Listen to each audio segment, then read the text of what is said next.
Technology has advanced over time, and it's sometimes fun to look back and compare to what we have today.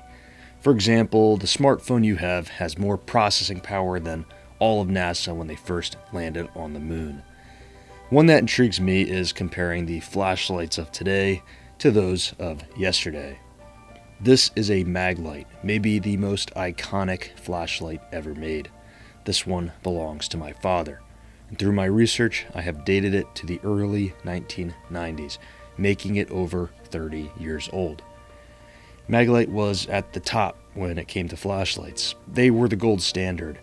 They seem to have fell behind the curve over the years, but we won't get too much into that. It had its use in law enforcement where it could have been used as a baton. And this is called the 3D because it takes 3 D-cell batteries. That's also what makes it so long and heavy. I like how you could take this thing apart easily. Some flashlights today you don't really have the ability to completely disassemble. This flashlight has some use. In fact, it was missing the lens for years in a landscaping truck, which ended up damaging the reflector over time. So I ended up ordering a nice tempered glass lens for it. The Maglite used an incandescent bulb, which nowadays you don't see very often. Everything is LED now. In the rear cap, there's an extra bulb stored in some foam, and that's pretty cool. With these 3D batteries, the Maglite makes a whopping 45 lumens. Yeah, not too bright, except when it came out, it was described as blinding light. I won't go as far to say that, but when you shine it at your face in the mirror, it is uncomfortable to look at. There's a side button that does momentary or constant. The Maglite also has a rotating head where you can change from a more floody light to a more focused beam. I would say there's really two major changes to flashlights that really made a big performance jump, and that is the switch from incandescent to LED and alkaline batteries to lithium. Do you want to see what a 45 lumen flashlight looks like now?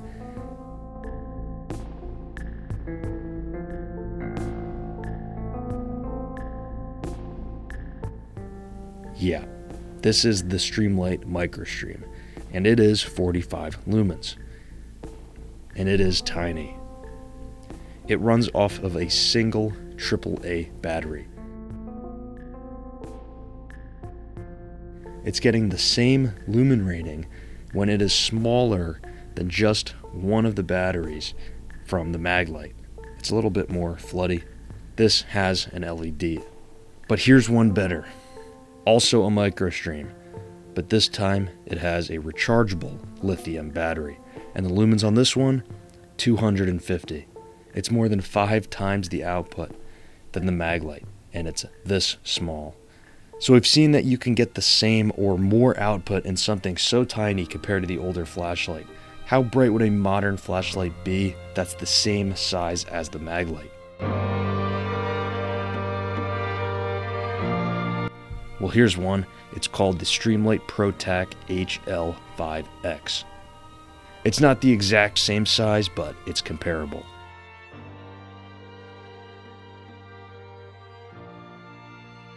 Again, this has an LED, and it's powered by 2 SLB26 rechargeable batteries, rated at 3.7 volts.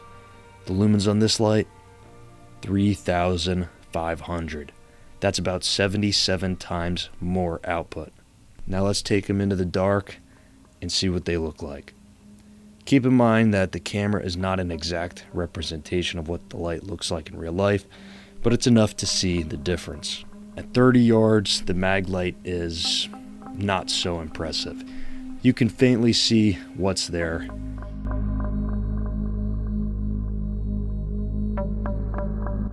But 3,500 lumens, it's like flipping the sun on.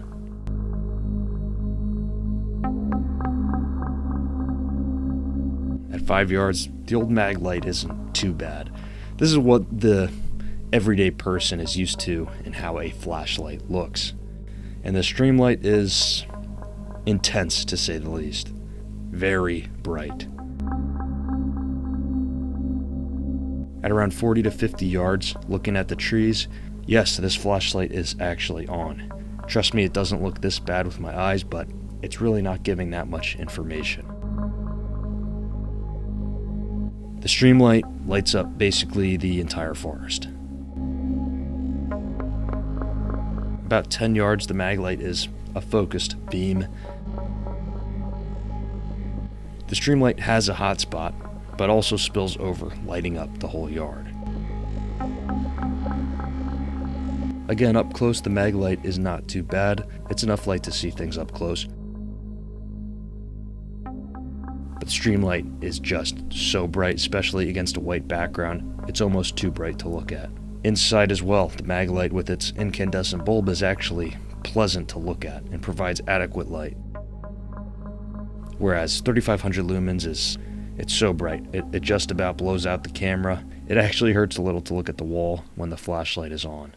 There's really no comparison between old flashlights and new flashlights, but it's still cool to check them out. And at the end of the day, it's still light. If you had nothing, you would be happy to use the Maglite. And like I said, a light like the streamlight with its 3500 lumens is actually not great for inside use. It does have a low mode, which helps, but on its highest setting, it's way too bright, especially if you use it when you wake up and your eyes are adjusted to the dark. It's essentially flashbanging yourself. Doesn't make sense to buy something like an incandescent flashlight now. Well, here's the deal. This Maglite costs around $30 if you wanted to buy it today. This takes 3 D-cell batteries. D-cells aren't cheap. It's like $2 each. If you had to replace the batteries every month, that's $72 a year in batteries. With the cost of the flashlight, you're at $100 for the year. This streamlight costs around $100, but I got it on sale for $80. And you just keep recharging the batteries for countless cycles. So you actually spend more money, are more wasteful, and get less performance by going with something like the Maglite with its incandescent bulb and D-cell batteries over a new LED rechargeable flashlight. This streamlight model is actually a few years old at this point. There are much brighter flashlights. And remember, for not too much, you can get lights like the MicroStream that outperform the old tech in every way. And you won't blind yourself when you use it up close. I'll list all these flashlights down below if you want to check any of them out. Otherwise, let me know what your experience is with flashlights and the progression of them over the years, and we can get some good discussion going. And who knows what flashlights will look like in the next 30 years. Thanks for watching. See you next time.